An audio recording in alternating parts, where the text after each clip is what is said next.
মাদ্রাসাগুলোর প্রতি যেরকম বৈষম্য রয়েছে, এই বৈষম্যগুলো অতি দ্রুত দূর করতে হবে।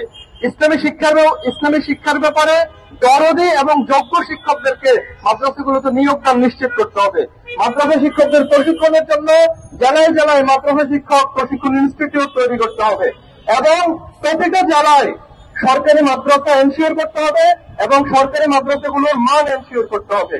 সরকারি মাদ্রাসাগুলো যেন যুগোপযোগী আলেম তৈরি করতে পারেন, শিক্ষার উদ্দেশ্য পূরণ করার মতো মানব সম্পদ তৈরি করতে পারেন, সেজন্য যোগ্য আলেমদেরকে নিয়ে, দরদি আলেমদেরকে নিয়ে মাদ্রাসা শিক্ষা সংস্কার কমিশন গঠন করতে হবে এবং সেই কমিশনের রিপোর্টের ভিত্তিতে, সুপারিশের ভিত্তিতে বাংলাদেশের মাদ্রাসাগুলো আলিয়া মাদ্রাসার পুরো শিক্ষা কার্যক্রমকে ঢেলে সাজাতে হবে।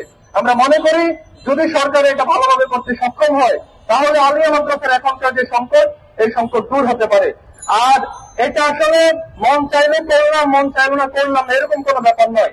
এটার সাথে বাংলাদেশের মুসলমানদের ভবিষ্যৎ জড়িত।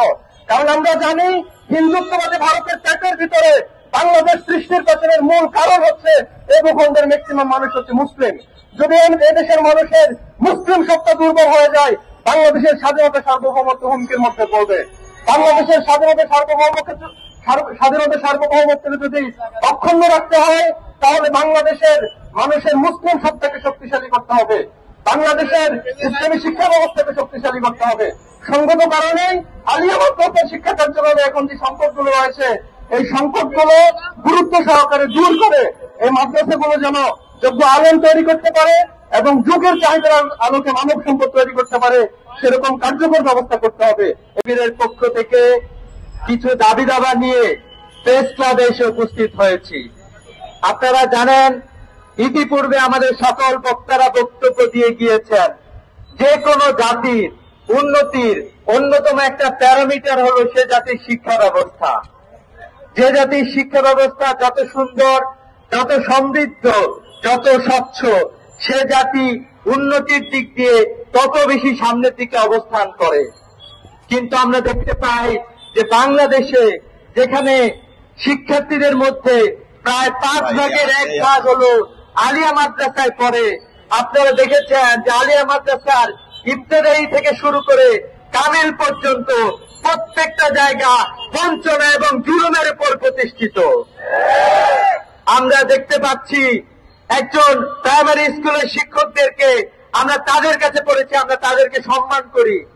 আমরা দেখেছি একজন প্রাইমারি স্কুলের শিক্ষক বেতন 19,000 টাকা দিয়ে শুরু হয়, কিন্তু বাংলাদেশের অসংখ্য ইবতেদায়ী মাদ্রাসার শিক্ষকের অধিকাংশেরই নিবন্ধন নাই এবং যাদের নিবন্ধন আছে তাদের বেতন মাত্র 12,000 টাকা। চিন্তা করে দেখেন, একটা শিক্ষক যার 7 জনের ফ্যামিলি, 5 জনের ফ্যামিলি, এই 12,000 টাকা দিয়ে একটা ফ্যামিলি কিভাবে চলে?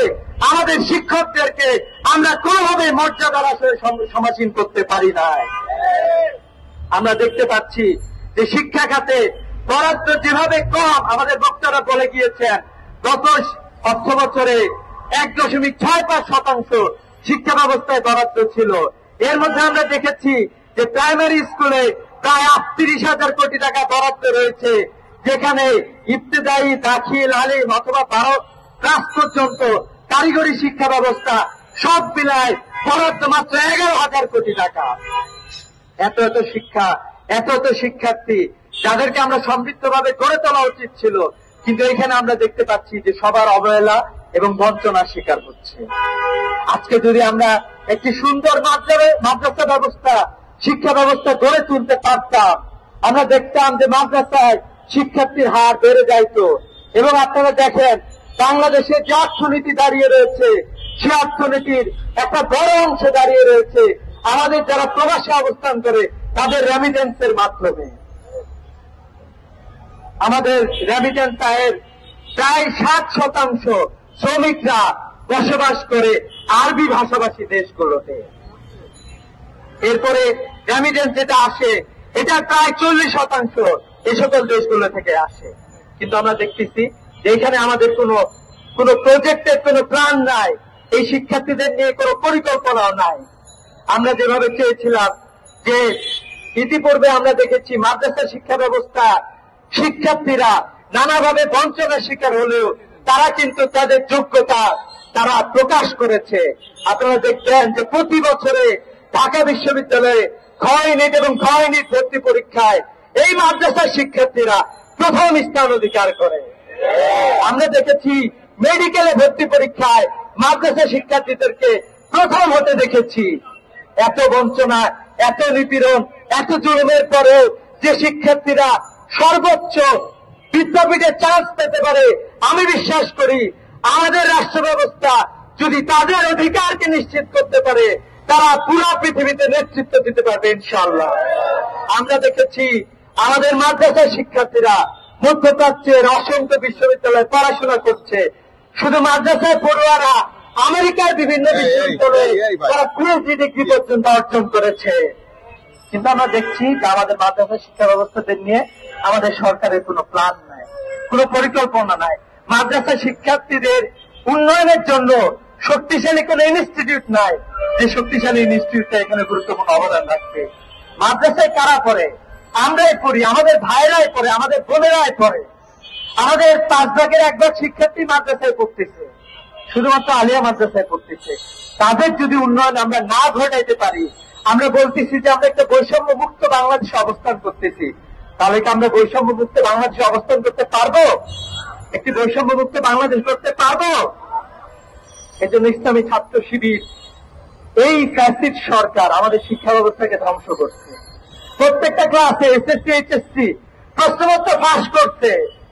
বিভিন্ন প্রতিষ্ঠানে যেখানে আমরা দেখেছিলাম বিগত জোট সরকারের সময় 1 থেকে 6 জামাত বিএনপি সরকার, যেখানে তারা অত্যন্ত দক্ষতার সাথে নকল মুক্ত করেছিল, এখন আমরা দেখতেছি যে তারা এই প্রশ্ন ফাঁস করার ব্যবস্থা করেছে।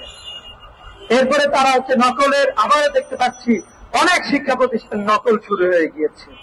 আমরা এই সবগুলোর আমরা সংস্কার চাই। ইসলামী ছাত্র শিবিরের পক্ষ থেকে কেন্দ্রীয় মাদ্রাসা বিভাগের উদ্যোগে এবং বাংলাদেশের এই অধিকাংশ শিক্ষার্থীদের যারা মাদ্রাসায় পড়ে তাদের পক্ষ থেকে আমরা বর্তমান সরকারকে আজকে 11 দফা দাবি উপস্থাপন করতে চাই। সাংবাদিক ভাইদেরকে বলবো যে আপনারা আমাদের 11 দফা সুন্দরভাবে উপস্থাপন করবেন। মাদ্রাসা শিক্ষার্থীদেরকে বলবো আমাদের 11 দফার সাথে আপনারা একাত্মতা পোষণ করবেন। আমাদের 11 দফা আপনারা পড়বেন এবং এটা দিয়ে আগামীর বাংলাদেশে যাতে বৈষম্য দূরীভূত হয় সেই আহ্বান আপনাদেরকে জানাবো। আমাদের 11 দফা দাবি উপস্থাপন করছি, যেটা মূলত ইসলামী ছাত্র শিবিরের কেন্দ্রীয় মাদ্রাসা বিভাগের পক্ষ থেকে আলিয়া মাদ্রাসা সংস্কারের জন্য যে 11 দফা দাবি উপস্থাপন করছি। 1 নম্বর দফা হলো 6 মাসের মধ্যে সকল ইত্যাদি মাদ্রাসা জাতীয়করণ এবং ফ্যাসিস্ট আমলে তৈরি করা মাদ্রাসা প্রতিষ্ঠার যে জটিল আইন এবং বিধি রয়েছিল এগুলো সহজতর করতে হবে। দাখিল এবং আলিম পর্যায়ে ব্যবসায়ী শিক্ষা বিভাগ চালু করতে হবে। এসএসসি এবং এইচএসসির মতো দাখিল এবং আলিম পরীক্ষার নম্বরের সমতা বিধান নিশ্চিত করতে হবে। প্রতিটি জেলা শহরে একটি করে কামিল মাদ্রাসা জাতীয়করণ করতে হবে।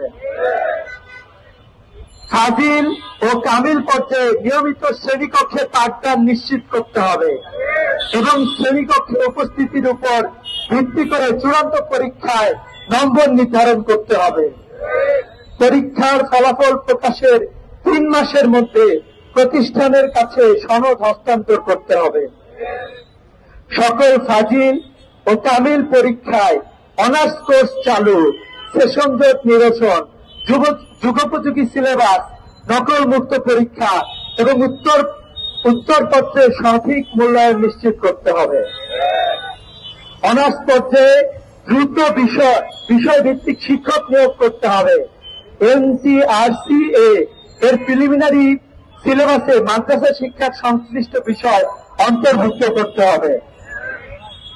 মাদ্রাসা শিক্ষা বোর্ড, মাদ্রাসা মন্ত্রণালয়ের মাদ্রাসা শিক্ষা বিভাগ, ডিজি অফিস এবং ইসলামী আরবি বিশ্ববিদ্যালয়ের কর্মকর্তা ও কর্মচারী নিয়োগে মাদ্রাসা শিক্ষার্থী এবং আরবি ইসলামী স্টাডিজ বিভাগের শিক্ষার্থীদের অগ্রাধিকার প্রদান করতে হবে। শিক্ষকদের প্রশিক্ষণের জন্য মাদ্রাসা শিক্ষক প্রশিক্ষণ ইনস্টিটিউট বিএমটিটিআই এর আদলে প্রতিটি বিভাগীয় শহরে মাদ্রাসা শিক্ষক প্রশিক্ষণ ইনস্টিটিউট প্রতিষ্ঠা করতে হবে। সকল মাদ্রাসায় কম্পিউটার সায়েন্স ল্যাব, যেখানে বিজ্ঞান বিভাগ চালু আছে, ও উন্নত মানের লাইব্রেরি স্থাপন করতে হবে। পাশাপাশি এসবের কার্যকারিতা নিশ্চিত করতে পর্যাপ্ত অর্থ দেওয়া এবং তদারকি বাড়াতে হবে।